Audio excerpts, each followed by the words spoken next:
त्या तमाशाच्या नादापायी तलाठ्याची सोन्यासारखी सरकारी नोकरी गमावली.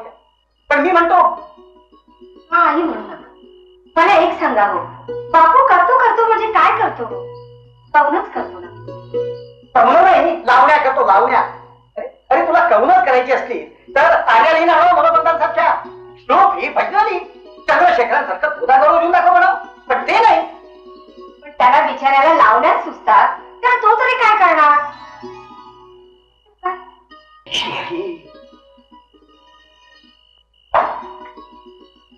असं बघा, जीवनात जे जे सुचत ते सगळं करायलाच हवं असतं का? तुम्हाला कवनातलं काही कळतं का हो? तवल काळजात झाल्यासारखं फुटत आणि कागदावर उमटत. त्याला बाण घालायचा तरी कसा? तेल पणाचं पाणी ते सुद्धा बांधाला जुमतच नाही. बघता बघता आणि बाण तोडून सुद्धा धावत सुटत, अगदी पिछाटासारखं. अहो ऐकलं का तुम्ही? आता त्याची बायको आली आहे घरात. त्याचं भान ठेवायला नको? कधी बघावं तेव्हा तिच्या समोर तुमचा दोघांचा वितंडवाद चालू असतो. की तुमचं वागणं मला मुळीच आवडत नाही.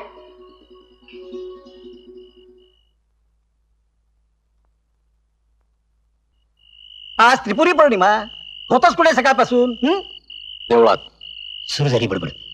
देवळात का देवळासमोरच्या सहाणेवरले तर तमासगिरात? आणि काय रे, हा सुट्या तुला बरोबर कसा लागतो दिवसभर? अरे तो महार, तू ब्राह्मण. अरे पण मी म्हणतो, हा तमाशा तुला जन्मभर पुरणार आहे का? ते मला माहित नाही, पण तमाशाच्या जन्माला पुरतील एवढ्या लावण्या मी निश्चित लिहिणार आहे काका, एवढं मला माहिती आहे. हो ना, तमाशाचा उद्धार तुझ्याशिवाय दुसरा कोण करणार? चालू माझा सदरा कुठे आहे? आणते आणते. आणि हे हे हे सगळं तुला चालतं? याला वेळीच आवर घाल, नाहीतर जन्मभर रडत बसण्याची पाळी येईल पूर्वी तुझ्यावर.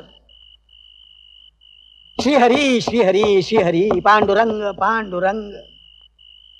संसार धड करायची अक्कल नाही आणि तमाशाचा उद्धार करायला निघालेत. झुलप वाढवून आणि 5 लावण्या लिहून तमाशाचा उद्धार होणार नाही. मला गावात तोंड दाखवायची लाज वाटायला लागली. हे हे हे असले थेर करायचे असले तर वेगळं बिराड करा म्हणावं, आणि घरा काय गोंधळ घालायचा असेल तो.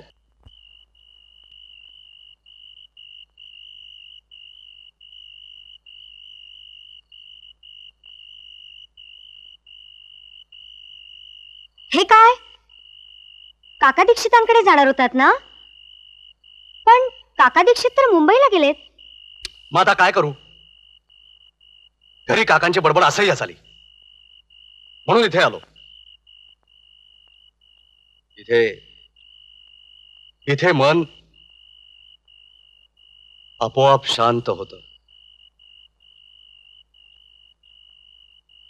पण मी म्हणते, रोज काकांशी वाद घालण्यापेक्षा मुंबईला जाऊन तुम्ही स्वतःचा फडकाने काढीत. साळू, अगं याच कामासाठी सुरत्याला मुंबईला पाठवलं होतं मी. माझी कवनं घेऊन पावळाबाईकडे. दिवाळीला माघारी येतो म्हणाला होता. आज त्रिपुरी पौर्णिमा, अजून याचा पत्ता नाही. पवळाबाईकडे? हो. मला नाही सांगितलं. नाही म्हणजे तसं नाही, म्हणजे साळू विसरला असाल. त्यात काय झालं? नाही तसं नाही, म्हणजे मला म्हणायचंय की मी फड काढलेला तुला आवडेल? हो आवडेल.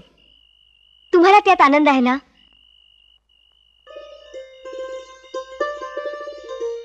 साळू, आनंद हरवून कशाला जगावं? वाह, आनंद हरवून कशाला जगावं. वा साळू वा. साळू, खरं सांगू, तुझा खूप आधार वाटतो बघ मला. मी मुंबईत असताना मनाचं मळप कधी भरून आलं तर वेळूच्या वनात गाणाऱ्या साळुंकी सारखं तुझं हे सुरेल बोलणं आठवेन. तिच्या पंखासारखा तुझा स्वप्नील सावळा रंग आठवेल. उगाच नाही मी तुला साळू म्हणत. साळू, तुझ्या या सावळ्या काय श्रावणाचे ढग लपलेत का? आणि डोळ्यात श्रावणाची सरी. ए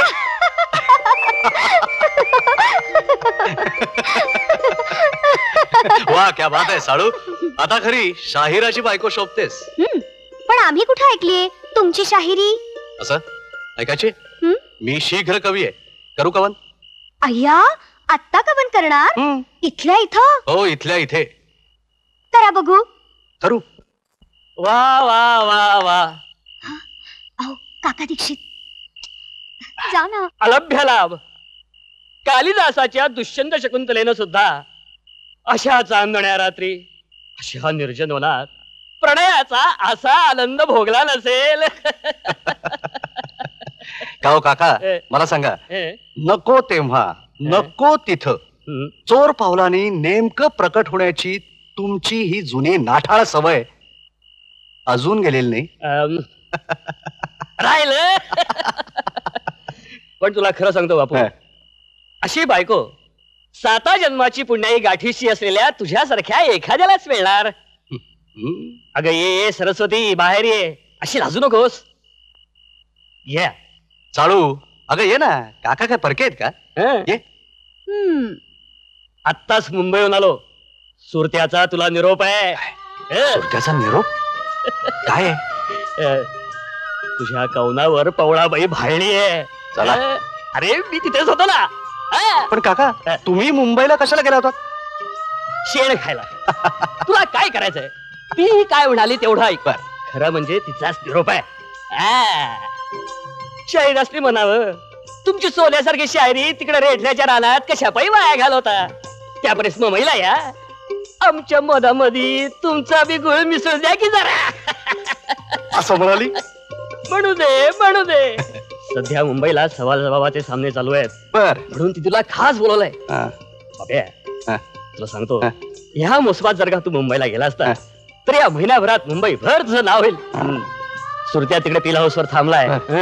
तेव्हा काय ते तू ठरव. मी निघतो. काका थांब. अरे बाबा, पहाटेच्या गाडीनं कोल्हापूरला जायचंय. काका जाच हवं.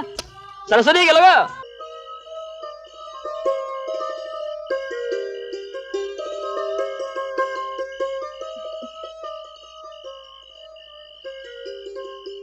उद्याच निघा मुंबईला. हा मोसम हाती लागला पाहिजे. उद्याच काय निघा? मुंबई म्हणजे काय गंमत आहे? खर्चिक ठिकाण.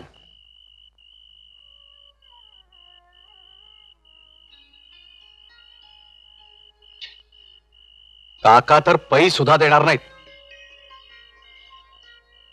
पैशाची सोय नको का करायला?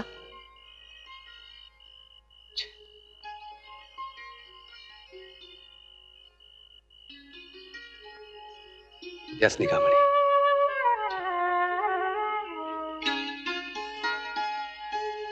काका दीक्षित कोल्हापूरहून आले की त्यांच्याशी बोलतो.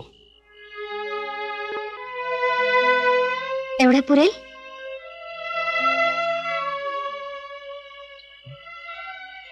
साळू, या हिऱ्याच्या कुड्या तुझा स्त्रीधन आहे.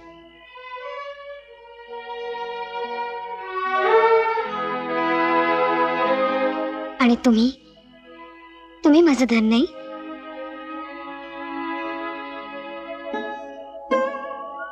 साळू, तू इथे एकटी? माझी काळजी करू नका.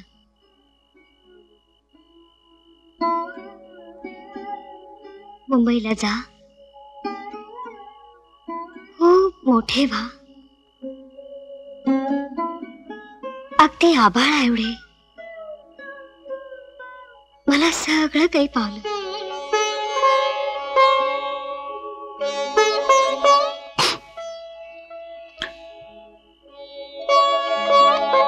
तुझं हे ऋण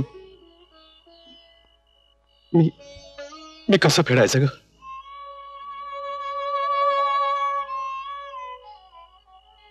आभाळा एवढे मोठे होऊन. ठीक आहे साळू, ठीक आहे, मी तुला वचन देतो. आभाळा एवढा मोठा होईल तेव्हाच तुला तोंड दाखवेन.